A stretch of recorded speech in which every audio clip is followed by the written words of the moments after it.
महाराज कथा तो कथा होती है, कथा को अगर ध्यान से सुन लेंगे हमारे सारे विकार कट जाएंगे, हमारे पाप भी धुल जाएंगे, हमारे अंदर किसी तरह का कोई भी अगर कलेश है, कोई भी हमारे अंदर में क्रोध कलेश है वो भी खत्म हो जाएगा। भगवान किसी एक के नहीं होते, सबके हैं। बालाजी कोई एक घर परिवार के लिए नहीं आए हैं, बालाजी पूरे राष्ट्र के लिए आए हैं। लेकिन बालाजी की एक अपनी सीमा है, हद है, मर्यादा है। रामचरित सुनवे को रसिया राम लखन सीता रसिया, इनको राम के चरित्र का गुणगान सुनाया जाओ, ये बहुत खुश रहते हैं। इनकी मर्यादा में अगर बात करोगे, मर्यादा में रह के इनको आप समझोगे, ये आपसे बेहद खुश रहेंगे। ये कोई न तो मेरी व्यक्तिगत पीठ है, न आपका व्यक्तिगत स्थान है, न मेरी यहाँ बपोती है, न किसी की भी है। हम आपको ये स्थान एक दिन छोड़ के चले जाना है। जैसे ध्रुव जी समय तपस्या के निकल गए थे और ध्रुव जी के राजपाट में महाराज मायूसी छाई, उदासी, पिता परेशान। आज आपको लगता है ये रोज बाबा आके शनिवार मंगल को बैठ जाता है, ऐसे ही बात करता रहता है। अरे एक दिन हम आपको यहां से जब विदा होंगे तो आपको महाराज कुछ सूझेगा नहीं, या आप में से या हम में से, मैं ऐसा भी कहता हूं मेरे मित्र मंडली में से अगर कोई विदा होगा मुझे भी कुछ नहीं सूझेगा।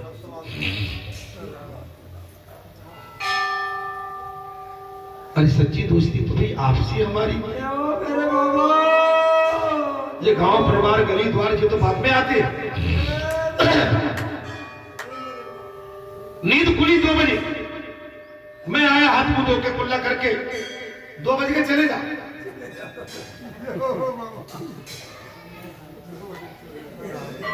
वहां तो एक ही वो हकीकत है, हमको लगता है क्या माने जी आपको भी लगता जी, माने पक्की गोश्त, ये पक्की गोश्त। हमारी माताओं को क्या होता, सभी को नहीं, हमारी माताओं को किचन से ज्यादा प्रेम हो जाता दिन भर किचन में। इस डिब्बा को उठा, उस डिब्बा को उठा, गैस को जला दो, चाय की पत्ती इधर लगा, एक डब्बा उधार नहीं, बहुत प्रेम है। अगर हमारी माता किचन में नहीं जाएंगी तो फिर किचन हमारी कैसे, कौन पकाएगा? वो भजन है। लेकिन किचन में और भजन में अंतर है। किचन है संसार और ये भक्ति का मार्ग है भजन, और भजन में आनंद आता है। नहीं, किचन में संसार दिखता है, कहीं दूध नहीं निकल जाए, शक्कर कम ना हो जाए, नमक ज्यादा ना हो जाए, वो संसार है। और भक्ति में राम राम कहो, जोर से कहो, धीरे कहो, करने कहो, चिल्ला के कहो, इसमें कोई फर्क नहीं।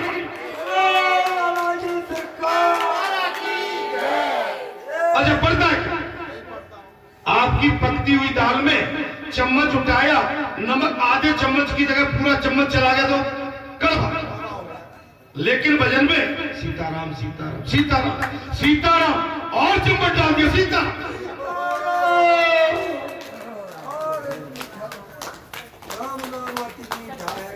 अब समझ में आ रही मेरी? तो मेरा भाई भक्तों तो आपसे यही अनुरोध है, आप हम सब भगवान से जुड़े रहे।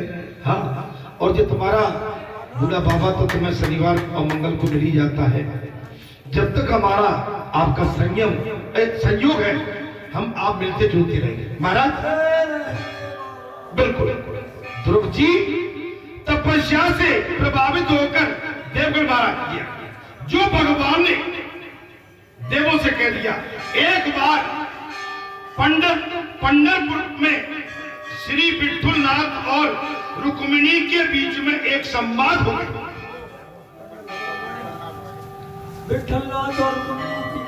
विठुलनाथ एक दृष्टांत आ गया कथा के बीच। एक समय की बात है, पंढरपुर के श्री विठुलनाथ और रुक्मिणी के बीच में एक संवाद हो गया। रुक्मिणी जी ने कहा, रोज रोज इतने सारे भक्तजन आपके दर्शन के लिए आते हैं,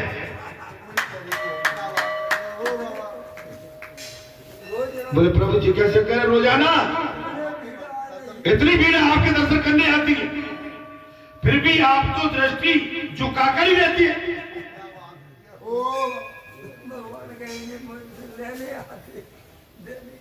रुक्मिणी कह रही है, प्रभु दर्शन करने आते हैं और आप अपनी दृष्टि झुका के नीचे रखते हैं, किसी से नहीं मिलते हो आपको, आगे ऐसा क्यों?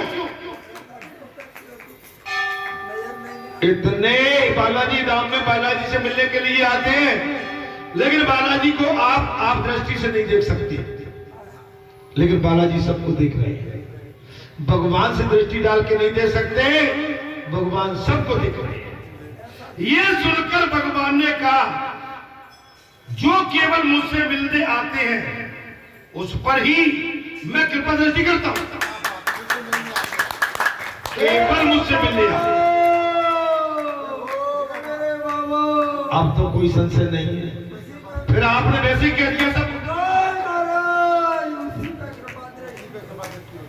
जो वास्तव में मुझसे मिलने आते हैं उन पर मेरी कृपा दृष्टि।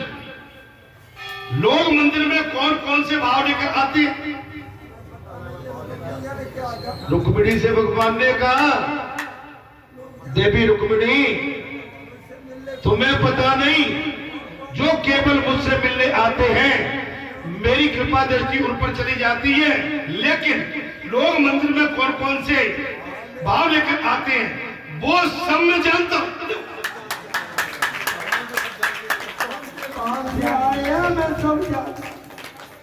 अब मैं कथा कहूं कि नहीं कहूं? देखो भाई, फिर तुम्हें कहोगे कि वैसे कह दी झूठी, अब आप भी वैसे ही चक्कर लगा देते।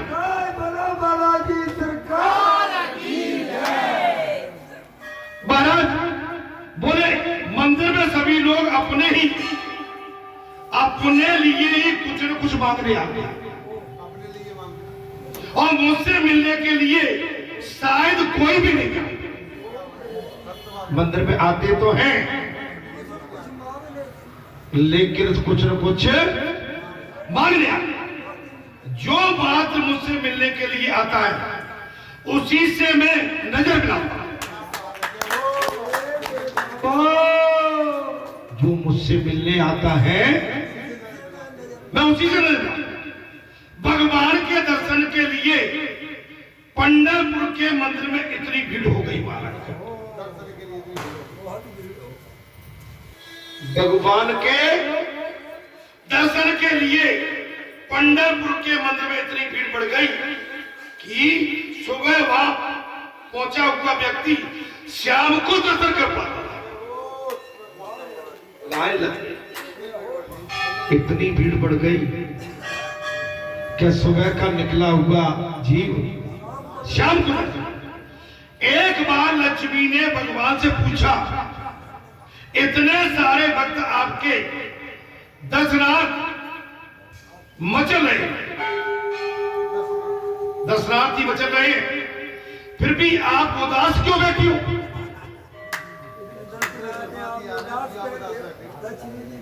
लक्ष्मी जी पूछ रही कि आपके दर्शन के लिए इतनी भीड़ उमड़ रही है, लेकिन आप उदास क्यों बैठे हो इस समय? भगवान ने कहा, ये जो आए सभी स्वार्थी,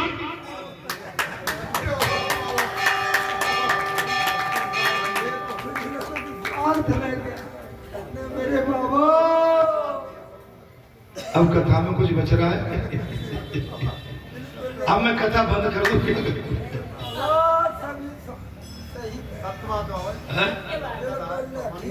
भगवान ने कहा, ये जो आए ना वो सभी स्वार्थी है। रुक्मिणी ने तो कहा कि आपके यहाँ सवेरे से लाइन लगी है, आपके आंगन में आपके भक्तों की भीड़ है, लेकिन इसके पश्चात भी आप उदास बैठे। भगवान ने कहा, महाराज ये जितने भी आए ये स्वार्थी है, किंतु जिसके दर्शन की मेरी इच्छा थी वो तुकाराम अभी तक नहीं आया।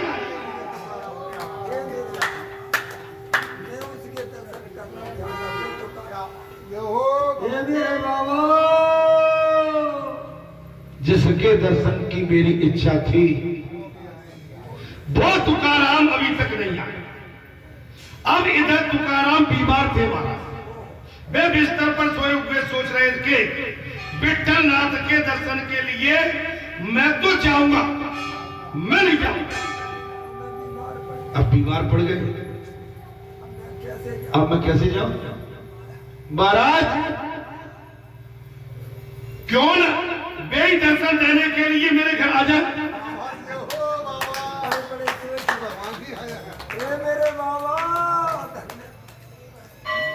बोले मैं तो बीमार हूं भाई, अब मैं तो उनके दर्शन करने नहीं जा पाऊंगा। और मैं मैंने सोते सोच रहे हैं, बोले भगवान ही मेरे घर आ जाए आज। प्रेम अन्योन्य और पर स्पर्श रावली होता है। भगवान ने लक्ष्मी जी से कहा तुकाराम बीमार होने से इधर नहीं आ सकता है।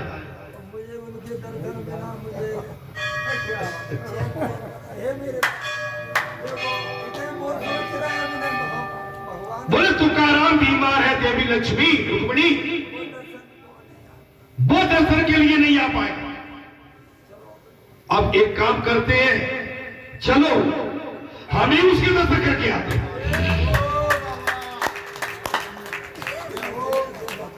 हम कई दिनों से आपको कथा सुनाते आए हैं, जब आप नहीं आओगे भगवान आपके घर पहुंच जाएंगे। लेकिन भगवान को हमें इसके लिए परेशान नहीं करना। जब तक जान है, जहां है, जब तक आपके अंदर सांस है, आप अपने परमात्मा को परेशान न करें।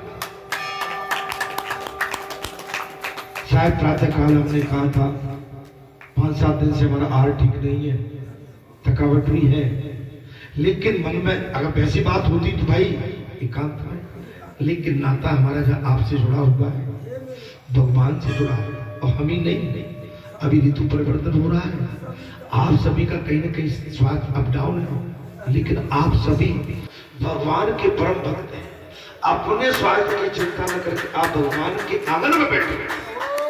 आपकी आपका ये त्याग व्यर्थ नहीं हो सकता। लेकिन हम अपने लिए भगवान को परेशान न करें। मैंने एक ही बात करी, अपने लिए लाखों वैष्णव मंडलपुर में के मंदिर में विठल नाथ के दर्शन के लिए उमड़ पड़े।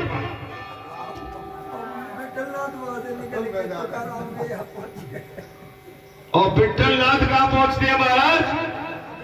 विठल नाथ जी तो जब पहुंचे तुकाराम के घर।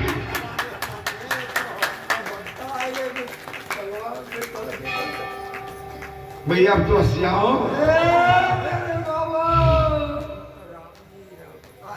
कहां पहुंच गए विठल नाथ? तुकाराम के घर। जिस प्रकार होता है, जिस प्रकार सच्चा वैष्णव ठाकुर जी के दर्शन के लिए आतुर होता है, उसी प्रकार सच्चे भक्त के दर्शन के लिए भगवान भी व्याकुल हो जाता है।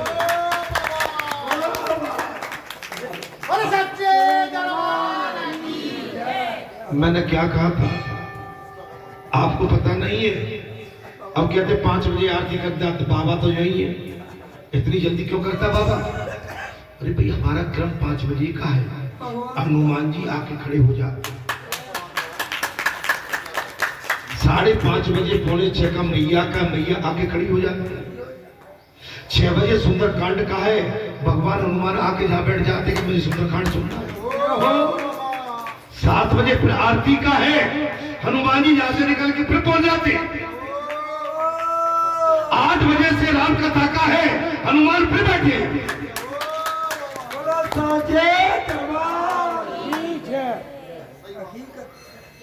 ये सत्य कथा है भैया, ये सत्य कथा है, ये बड़ा काम महाराज। इसी प्रकार सच्चे भक्त के दर्शन के लिए भगवान भी आतुर। ध्रुव जी के समक्ष भगवान नारायण प्रकट हो गए। ध्रुव जी के सन्मुख भगवान नारायण प्रकट हो गए, किंतु ध्रुव जी ने आंखें नहीं खोली। जी के सन्मुख भगवान प्रकट हो गए, लेकिन ध्रुव जी ने आंखें नहीं खोली। महाराज भगवान ने सोचा कि इस तरह तो मैं कब तक खड़ा रहूंगा।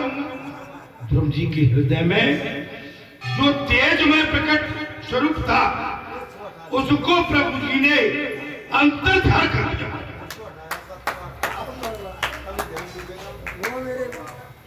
भगवान का तेज स्वरूप ध्रुव जी के इस हृदय में जो प्रकट था, भगवान ने उसे हटाया, अंतर्ध्यान कर दिया।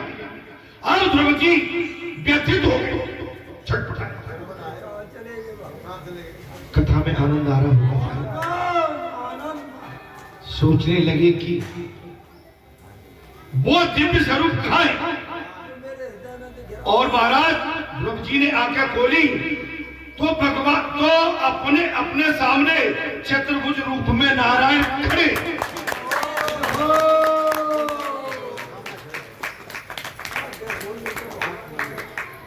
ध्रुव जी ने आंखें खोली, चतुर्भुज रूप में नारायण ध्रुव जी के सन्मुख खड़े हैं।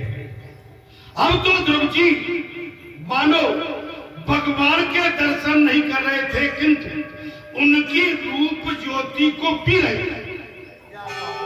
दर्शन ही नहीं, उस स्वरूप को पी रहे थे। आहा, बहुत कुछ बोलने की इच्छा नहीं थी, किंतु कैसे बोला जाए, क्योंकि अज्ञानी तो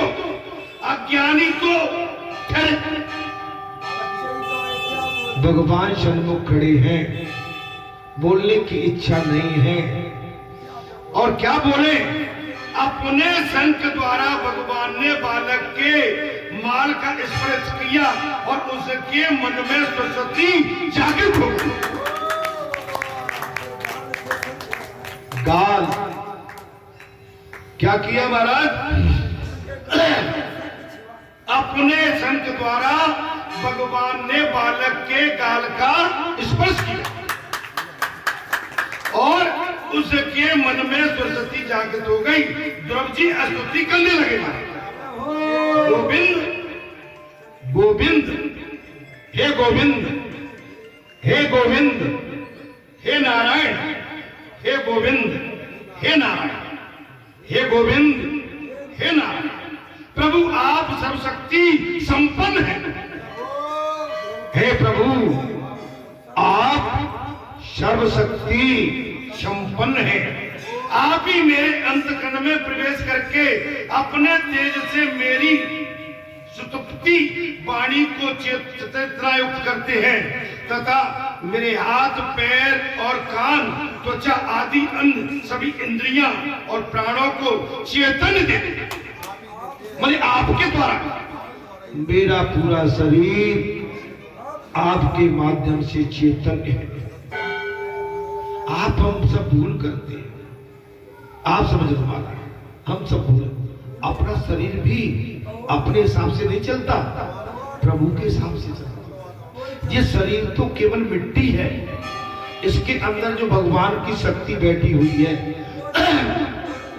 वो हमारे शरीर को चेतन की चला रही है। इसका सारथी भी भगवान है, इंसान नहीं। बोले भैया कौन है? अरे आप वैसे ही कह देते हो भाई, फिर कह दिया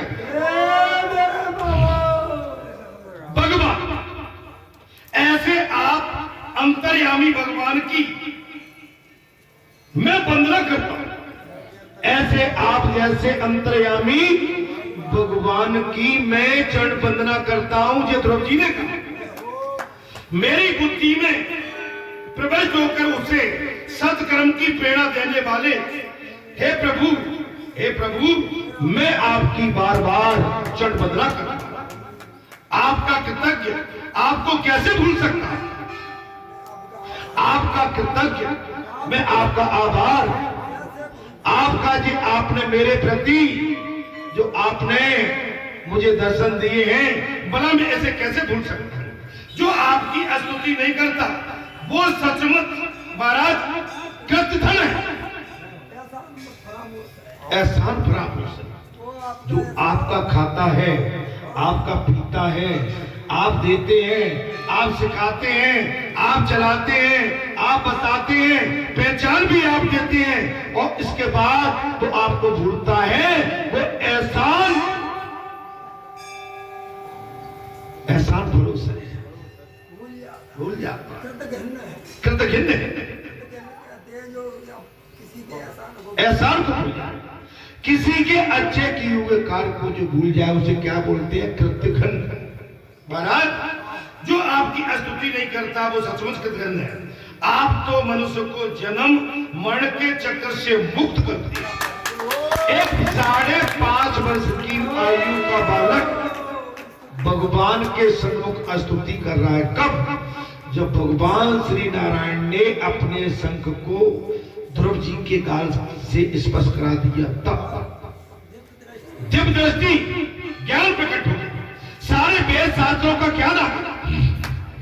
आपको कामादि विषयों की इच्छा से बचने वाला मूर्ख है। आपको कामादि इच्छा के अनुसार बचने वाला मूर्ख है। महाराज मेरी बुद्धि में साफ कह दिया मूर्ख है। आप तो कल्पवृक्ष है, क्या कह दिया? फिर भी वे मूर्ख जन दुरुपयोग के लिए ऐसे सुखों की इच्छा करते हैं कि जिन सुखों के कारण ही प्राणी को नरक लोक में जाना। अब 5.5 वर्ष का बालक कह रहा है, और भाई कथा तो कहना पड़ेगा। अच्छा कथा यही नहीं, आप तो सब जगह कथा चल रही होंगी। कथा में जे प्रसंग आते, अब कथा में जे प्रसंग आते हैं और कथा के प्रसंग सुनने के बाद हम भयभीत हो जाते। बोले जी क्या? हमारे साथ ऐसा हो रहा है, हम ऐसा करते हैं। कथा तो हम पे लागू हो गई। महाराज वो क्या करते हैं? नरक लोक में जाना। जब आप हे नारायण कृपा करोगे तभी ये जीव आपको पहचान सकता। जब देखन तुम देखन हारे, विधि हर समूह नचावन हारे। महाराज सुनी जानो तहे देव जनाई, जानत तुम्हें तुम्ही हो जाई। तुम्हारी कृपा तुम्ही रघुनंदन, जानत भगत भगत और चंदन। हे नारायण, हे प्रभु, आप जिस पर दया कर दें, जिस पर कृपा बरसा दें, आप जिसको अपना मान लें, आप जिसका वो हाथ पकड़ लें, वो आप जैसा हो जाता है। ये ध्रुव जी कह रहे हैं, आपकी कृपा प्राप्त होने पर ही ये जीव आपका दर्शन कर सकता है।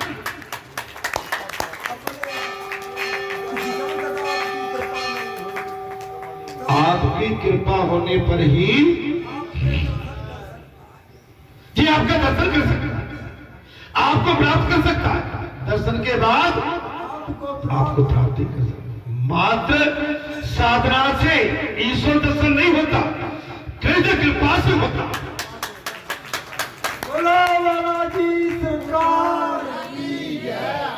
साधना से कृपा। आज तपस्या में 24 घंटे संलग्न बने रहे।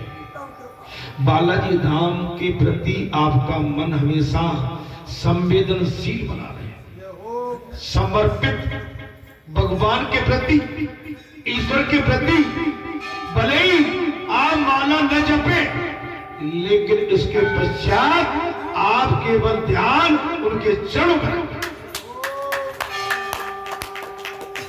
अगर आपका ये रसोईया रसोई बनाता है ना, ये बहुत बड़ा आप भगत है हमारे। आप हम सबसे बड़ा भगत है। जो प्रांगण की झाड़ू लगाता है वो भी सबसे बड़ा भगत है। आप समझिए, हम आपको केवल माला पहनने के बाद उस जगह पहुंच ही नहीं पाते। जो सेवा करेगा वो मेवा पाएगा। आपकी 24 घंटे की तपस्या, मैं 24 घंटे की कह रहा हूं, मैं 4 घंटे की नहीं कह रहा हूं, 21,600 बार आपकी नस, आपकी सांस का आदान प्रदान होता है। 21,000 24 घंटे के अंदर 600 बार आपकी सांस का आदान प्रदान होता है। उस आदान प्रदान में केवल भगवान का भाव। कर्म करते रहिए। बालाजी धाम में आके आप बैठे हैं या कि कोई भी मजदूरी करते हैं या कोई भी यहां साधना करते हैं, आपकी तपस्या मानो। तपस्या केवल भगवान की आरती ही नहीं, आप जो भी उन भगवान के लिए खेत में, खलिहान में, मकान में, दुकान में आप जो भी काम करते हैं, आप उसको तपस्या मानिए। अगर आप खेती करने जाते हैं और खेती में भी यदि आप भगवान के प्रति समर्पित भाव रख के खेती करते हैं, वो भी आपकी तपस्या हो। हाँ, मात्र साधना से ईश्वर दर्शन नहीं होता। कृष्ण कृपा साध से, साधना साध नहीं, किंतु इसका अर्थ यह नहीं कि तुम साधना न करो। मतलब ये नहीं है कि कृपा नहीं है तो हम कर रहे, साधना करोगे तब कृपा, तब कृपा। मर्यादा, आचरणों में पक्के, संवेदनशील, साधना से अवश्य करो, किंतु उस साधना पर विश्वास। महाराज देखिए क्या करोगे, साधना अवश्य करते रहे। थका हुआ जीव दीन होकर रो पड़ता, साधना करते रहे, रोने लगे, तभी भगवान कृपा कर। आप जब तक साधना करते करते रोगे नहीं, भगवान कृपा नहीं करेंगे।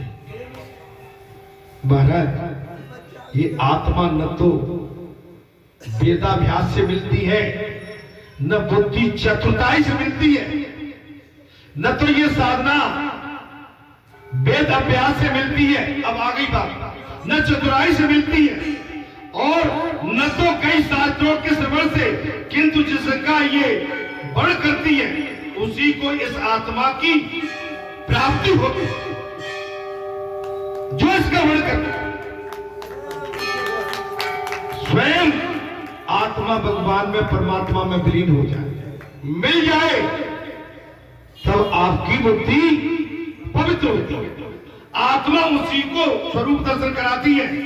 शाब्द की प्राप्ति के पश्चात कई लोग साधना की अपेक्षा करते हैं।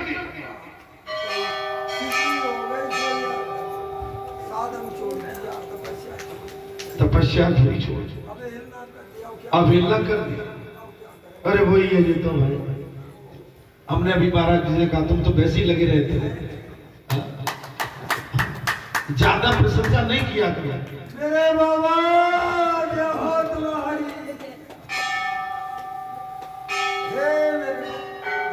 देखिए किसी के हाथ ऐसे उठते हैं, जब आनंद आता तब उठते हैं, जब कोई सत्य बात आती है तब उठते हैं।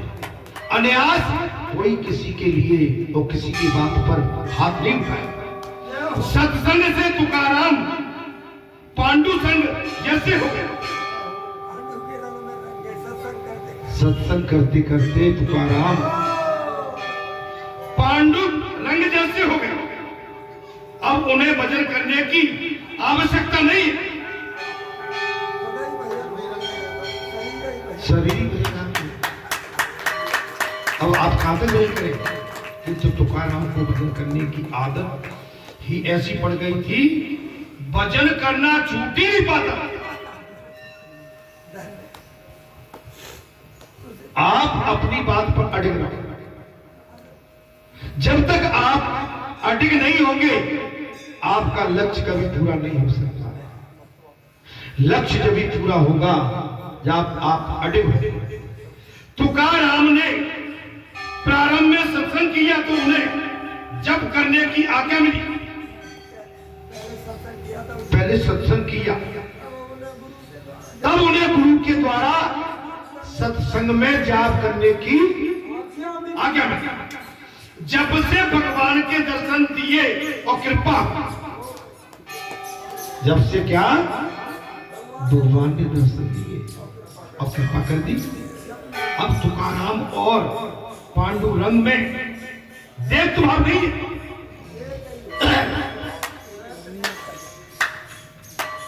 अब तो बात समझ में आ गई।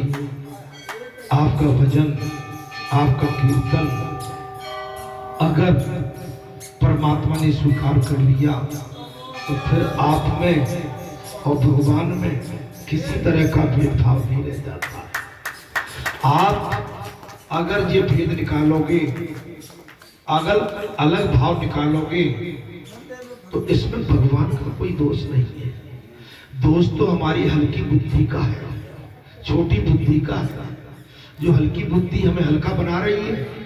जबकि तुम ऐसे नहीं थे, लेकिन कुबुद्धि बैठ गई तो उसने तुम्हारा पूरा, महाराज, इस भक्ति का भाव बिगाड़, स्वाद बिगाड़। फिर भी वे भजन करना नहीं छोड़ते थे, क्योंकि वे आदत से मजबूर थे।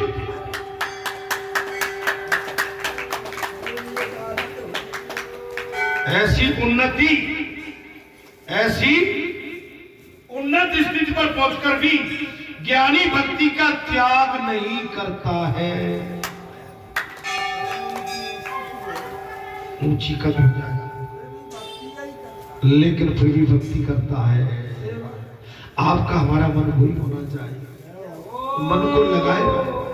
आपको डेली सत्संग मिलता है, हर शनिवार को सत्संग मिलता है, मंगलवार को मिलता है, कई हर रोज मिल जाता है। भक्तों के घर बैठे दर्शन मिल जाते हैं, संतों के दर्शन मिल जाते हैं, उनके चरणों की रज मिल जाती है। अगर इसके पश्चात भी यदि हम भटकते हैं, इसमें भगवान का कोई दोष नहीं, दोष हमारा निजी हो जाता है। अर्थात महाराज, हे प्रभु, आपके दर्शन प्राप्त करने के पश्चात भी सच्चे ज्ञानी भक्तजन आपकी भक्ति नहीं छोड़ते।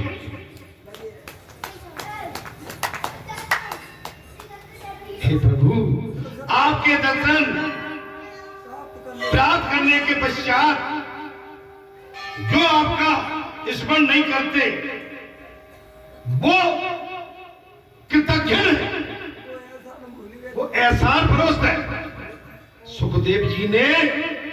सुखदेव जी से राधा कृष्ण का ध्यान एक क्षण मात्र के लिए भी छोड़ने की कोई कहेगा ही नहीं।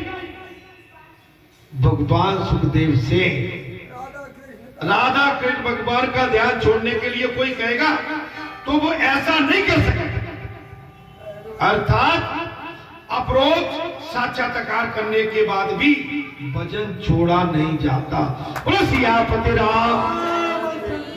थोड़ा भजन करिए भाई। नारायण नारायण नारायण श्रीमन श्रीमन नारायण